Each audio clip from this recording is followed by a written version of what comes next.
welcome everybody to another episode on Between the Notes podcast. Today, we are going to be talking with you about a subject and a topic that's near and dear to our hearts. In fact, we at one point in time during the pandemic had our own other show called the B&W Listening Lab. And what was this is sort of your idea, Brian, when we first started that. It was so much fun. And then, the copyright gods kind of took us down. Well, we didn't know what we were doing, right? We were on Facebook Live. Right, yeah, exactly. And we probably should have thought it through a little bit.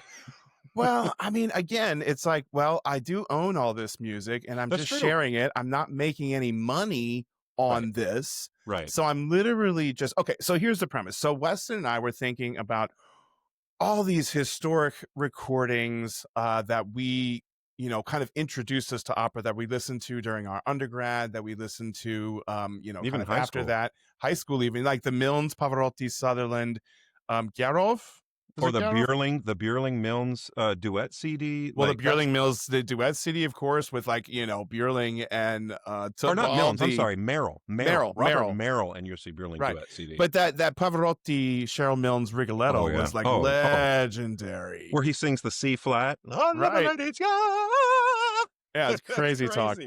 But anyway, the point is that these are recordings that help shape our early history of opera. And that's when when you discover opera and you need to start getting in there and kind of have some frame of reference for tradition and to be able to start talking about different singers.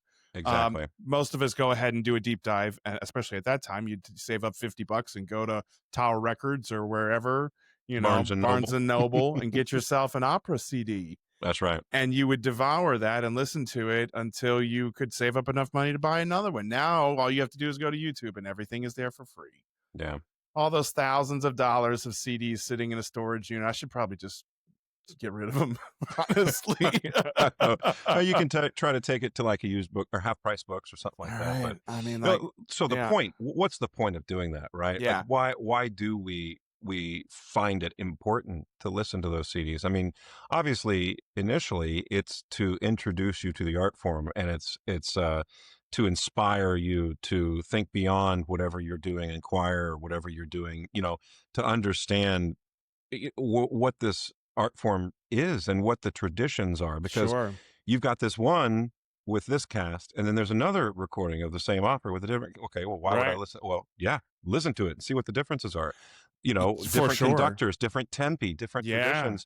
And so I think, my good friend Gordon Hawkins always says like, well, you don't really know a role. The first 10 don't count. So you got to do more than 10 times, right? And so it's really establishing and listening and understanding and opening your mind to like, oh, okay, I thought it went like this, but actually I like it when it takes a little faster tempo, or I like, there's so many different reasons to listen to these historic recordings, or even current recordings. You find people that are doing recordings still to this day, and what are the differences? And I think that's why this career, this industry, let's say, is so subjective, right? Because what one person could love more than anything, some person listens to and goes, I don't know, I prefer something different, Sure, absolutely. And then if you think about it, back in the heydays of the vinyls and the recordings that were coming out in like the 50s and the 60s, there was the RCA team, and then there was the Decca team, and then there was this Deutsche team, Grammophon, Deutsche Grammophon. And so you would,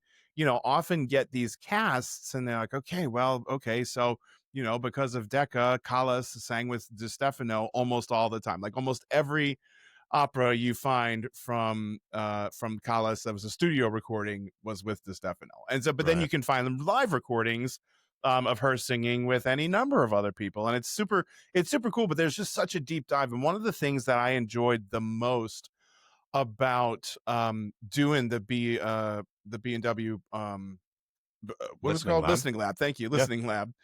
Was I would go and search the ages of the singers when they made that recording. And we were often surprised that singers, Callas or Sutherland or Pavarotti or whoever, you just kind of think that they were at the top of their game. And a lot of times they were, but they were also only like 36 years old. Right.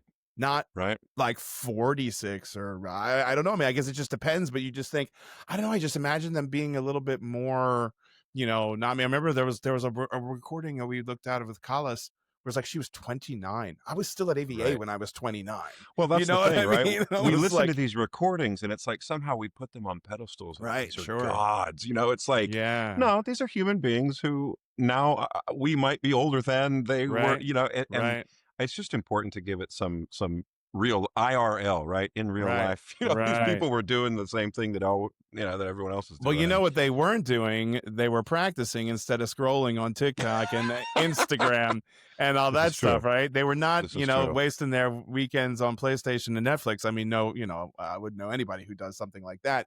But No. we did our years of practicing. But anyway, just the point being is that times are different, right? Yeah, And that yeah, there's a yeah. lot less, especially in Italy and in Greece and in Europe and France and such. The people were just, this is what they did. Yeah. They Well, went, and yeah, what were they having one 45, 50-minute lesson per week with their teacher? No. womp They womp. were they were having what, 3, 4, 5 lessons a Yeah. week with their teachers, Yeah, yeah, yeah. oftentimes living with them as like mentors. And Sure. it was kind of a very different time of study, especially over in Europe. But I think something that's so fascinating before we jump into the rest of this is that yeah, also with that then after because a lot of times the singers they would come in apprentice because they didn't have the money, right? They didn't want to right. pay for the lessons. Yeah. So So the they cleaned teachers or they did whatever. and then the teachers would also say, okay, great, I'll be your manager for the first 5 years of your Career. career, and you're going to pay me your commissions, and that commission from your work will be my payment for your lessons. Yeah. That's Yeah. maybe not a bad model to bring back, actually. As we think about our successful students. Indeed, indeed. So anyway, let's get into the meat of this, right? Well, first of all, before we get started, talk to me about one of your favorite recordings that you listen to. Throw a little B&W Listening Lab onto this real quick. Just like, Sure. I mean, of an opera maybe that you ended up, having the opportunity to perform. Can you think of Yeah, like a recording that you really were like, oh my God, I wore this thing out? absolutely. There are two of them, and they're both Björling, right? So Björling Tosca with Milanov, Yeah, and then Björling de Los Angeles Butterfly. yeah, yeah, yeah. If there was, a way to wear out CDs, which I don't think there really is, I would have worn Well, them out. you handle them too much, they get scratches on them, and then you're like, why Fair, isn't this playing? fair enough. I remember I put it in my 5-disc changer in the back of my 2000 Honda Accord. I thought it was so Oh, smooth. baby. That's when I And first met you. You had that Honda Accord when I first that's met you. true. And I That's had right. some CDs in the five-disc Yeah, changer you for did. sure. Yeah, you did. We won't talk about those recordings. But we'll talk about the one that I remember, which actually has a little full circle moment. So I remember back in the early days when I was, the first role that I ever sang was Figaro in Nozze di Figaro when I was Yeah, a freshman in college. sure. I never sang Figaro again, but I certainly graduated to the Count, and I got Right. to sing that a number of times. But Yeah. when I was sort of exploring that role and trying to educate myself with all the different traditions, I came across this one recording that is a recording with Sir Charles Mackerras conducting with the hmm Scottish Chamber Orchestra and Chorus. I think it was released like in May of '95. And the cool thing about this recording, it's got a number of singers that a lot of us, would recognize. But first and foremost, the Countess is Carol Vaness, who's on Right. faculty with you at Indiana University. My good colleague down the hall. Yeah, Absolutely. yeah. Dear Suzanne colleague. Menser is the Carabino, who was Right. on faculty she was at Rice, but she was at Aspen when we were there. She was, yeah. And so to get to know these people, Alessandro Corbelli was singing the Count on this recording. Uh-huh. But the cool thing is that it's got like 3 discs, right? Like you do Yeah, in Figaro. sure.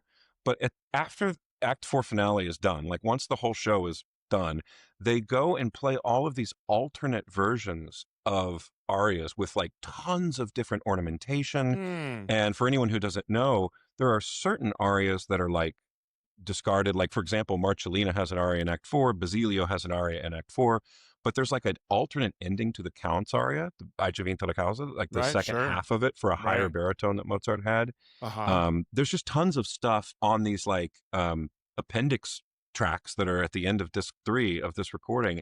And I remember the moment that I discovered this, I was like, do you guys know about it? I thought it was so It's like cool. the hidden tracks. It's Yeah, like, exactly. Exactly, the I Easter think eggs. Alistair Miles was the Figaro on that, That's right? exactly right. That's A exactly good buddy of right. mine. I got to sing a lot of Meyerbeer stuff with him. Great guy. So cool. That's awesome. So anyway, just a little, little walk down memory lane of some of the Sure. recordings that affected us. But I think that the point of this talk should also be to just help educate younger singers.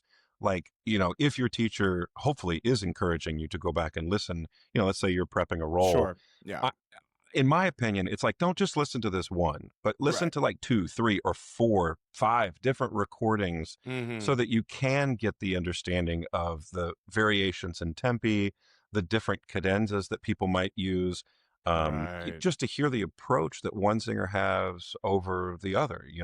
Right. What are some of the other things that you really enjoyed listening to in recordings? Yeah, I mean, I thought so. Like at first, I just kind of get my hands on whatever I could, right? Yeah, Like if I was looking for a bohem and they had a bohem or they had three bohems, I would probably look for Pavarotti.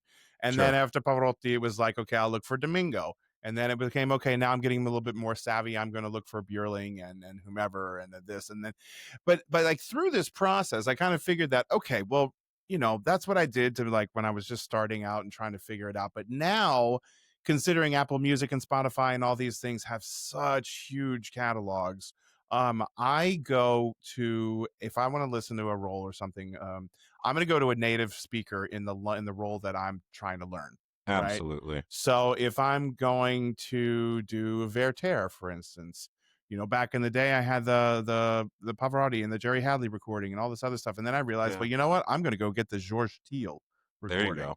and hear how I mean there's all wonderful singers, but Georges Thiel was French and he just lived and breathed this music. And so when I heard that, and then there was another guy, Cesar Vezzani, who was a Corsican, I think, or maybe Basque. He was Basque. So Okay. he's like, kind of on the border between Spain and France down there in the south. Anyway, I found all these things, and then once I kind of got an idea for the language, and I would really get, feel like I had a really good grasp on the native spin of it. Then I would start to listen to, but like George Teal's voice actually was not a whole lot like mine, even though he was a French tenor. There were Mhm. different ways, right? And so then I would go to somebody who had a voice a little bit whose voice I identified with, and that was different singers at different points of my life. But certainly the one that I always tried to emulate was Björling, and Mhm. then later it became maybe Corelli, and then maybe it went to Monaco. Maybe that was too far, but anyway, these are the kinds of voices that got me excited, and Well, Björling sure. was always there, and also Gedda. So there were lots of great things. But as wonderful as Pavarotti was, I didn't feel like our voices worked in kind of similar, different ways. Things that he could do, I couldn't do, Right. and maybe vice versa. But anyway, so yeah, so native speaker, and then a voice that works like mine. Then I kind of branch out and just go to those other two or three additional ones to get ideas of the style and the conductors, the Yeah. tempi and all this stuff. And so much about these recordings are about the traditions. Like in the 50s and the 60s, there were different traditions than there were in the 70s and the 80s and the 90s and the 2000s and all this kind of stuff. I mean, this is talk about portamenti, right? Mhm. You can look at different Mozart recordings where there are partitures all over the place or Mhm. ornaments, like you said, and then other ones where they're like none. Right. And they're like, okay, this is a complete Rossini Guillaume Tell with no cuts. We're double, we're gonna take every repeat, we're gonna do every this, and it's like, okay, well, that's just something to say we did it, right? Right. Right. That's Right. a Right. record of the whole complete score. But yeah, what are some other ones that so you talked Well, about the Nozze I di agree with Figaro? you. I agree with you 100%. I mean, Yeah. once I was introduced to singers like Leonard Warren and to Oh Robert wow. Merrill and to Cheryl Sure. Milnes, but I tell you what, there's been many a baritone voice completely ruined by locking themselves in a room and trying to make themselves sound like Cheryl Milnes, or Well, yeah, it's like sure. these people were able to do what they were able to do, and it's Right. incredible that we have a catalog of this recorded for the future and for the history of Right. time. But I think that one of the things, like you said, it's like listen to these people, and then obviously, I hope you're listening to the recordings of your lessons and your coachings, and if you have Sure. performances that are Yeah. recorded, and just start to hear what are the similarities, what are the differences, what are the things that singers you know, who are recorded, right? That we can go back and whether it's on YouTube or Spotify or whatever, what what are they doing that we can do that are very Mm-hmm. easy things that are Yeah. not a vocal? You know, I'm not Right. suggesting anybody try the C flat at the end of Rigoletto, or Right. unless you can, I don't know. Right, But right, right. I think some of it can be very inspiring, some of it can be Sure. very educational. But yeah, for me, when I got to study with Giorgio Tozzi when I was a student at Indiana University, Yeah. to hear all of those recordings that he did, and then to find out that he was like the original recorded guy on South Pacific, and like Mhm. all of these different elements of people. I mean, that's when you start to feel like the rubber meets the road a little bit, where you're like, Yeah. wait a minute, I've listened to this so many times. You're that person I'm standing in front of right now. It's incredible. So I think a lot of the recordings that I would pursue had a lot to do with obviously the repertoire that I might be in the midst of learning. And I think, for some reason, I think a lot of people might discourage listening to recordings when you're learning something, but I think the danger is listening to only one recording. I mean, I kind of touched on it a little bit Yeah. ago, but like, I just want to encourage, listen to as many as you possibly can and have opinions about it. Be like, I hate it. I do not like, Right. whatever it is, it's all subjective. And so whether your opinion is necessarily right or wrong, it's what it is in the moment. And maybe your opinion Yeah. changes over time, I mean, but as long as your opinion has some kind of like backing it up, right? You're like, I right. don't like I didn't like this singer, or I didn't prefer this singer in this because his language is not good, or there was too much scooping, or there was a whatever, and Yeah. it's just like, okay, well then great, but you can't just say, it's just not to my taste, because And I then mean, you don't really show that you actually know what you're talking about. You're just sure, saying, sure. do I like blue or like red? Well, it doesn't matter. It's just either Right. blue or red, but this is not the same. Earlier, to your point of listening to a native speaker in the language of which the opera is being sung in, I'm curious to know if any of the bad speech habits of their vernacular crept into their performances. In other words, oftentimes Mm, when I'm teaching and when I'm singing, it's like, okay, well, this is how we speak in French, or this is how we speak Italian. right, But in my opinion, there has to be purposeful acoustical adjustments made to certain vowels and certain words to make sure that it rings free in the house and it doesn't get caught up with the vernacular speech patterns. And so I would be oh curious yeah, how those different singers navigate singing, because in my opinion, singing in your native language is one of the most challenging things you can do, because you look at the text and you go, oh, I know how to say that word. And you don't right, think about, well, what are the vowels that make up these words right, that you have to really think about making sure that you spin and produce in an operatic way, right. as opposed to just singing the word the way you know them. You know what I mean? Yeah, absolutely. I mean, I think French would probably be the language that would have the most possibility, or the Maybe so. most kind of like likely. I mean, of the let's say of at least the three kind of main opera languages, Romance languages. Yeah, sure. plus English. But yeah, I think that was something that, when I was doing and singing a lot of French, and it was really something that we worked on a lot on the recording, was to make sure that, and I think because I was not a native French speaker, that I would really, anyway, the point of what I'm trying to say is that, like, you sound like a very old fashioned, in a good way, right? An old fashioned French tenor, like Georges Thiel, like these other guys, because they did exactly what you're talking about, right? They wouldn't do, which kind of became, the guttural R.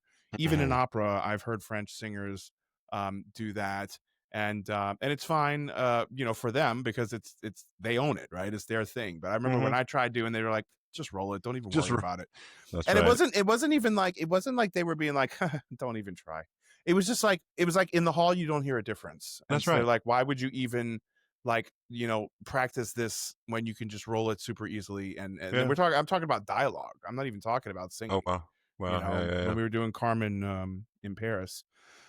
So anyway, so yeah, so I think that that's good. Also, I think we kind of talked about, and this is the reason that we don't do this, right? You listen to a number of recordings because one singer may have happened to make a mistake. You don't want to learn Yeah, you don't want to learn that singer's wrong rhythms or wrong whatever. that's right. And be Um, aware of when it's a live recording and when it's a studio recording, because those are two sure. very different things, Well, I mean, we probably could do a whole episode on that. I mean, talk about, I mean, I know Milnes was a beast, and he did sing in live performances that C flat at the end. Sure. But there are a lot of times where tenors in particular will just splice in a high note, right? They'll just splice in a I see, like Are you speaking from experience there, Brian?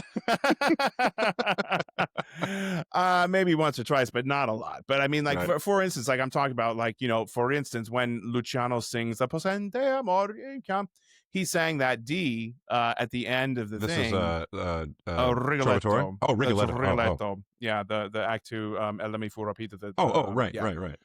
right. He sang a D in that, but he never sang a D in public. He always transposed those things down to a C sharp. Oh, well, only a C sharp. I mean, come on, I'm sure it was exciting as everything. But I mean, likewise, also when they did the Sutherland, Bonage, Pavarotti, why can't I think about it right now? It's that team. Let's just say this: that team did what? I mean, how many different recordings? The Puritani. That's what I'm thinking. Oh yeah, sure. They found all this other music. Richard Bonage found all this other music in a library somewhere, and they put it in there. And there's the big duet with the soprano and the tenor. Vieni, vieni qua pureste braccia. Da, da, da. So anyway, there's these D's in there.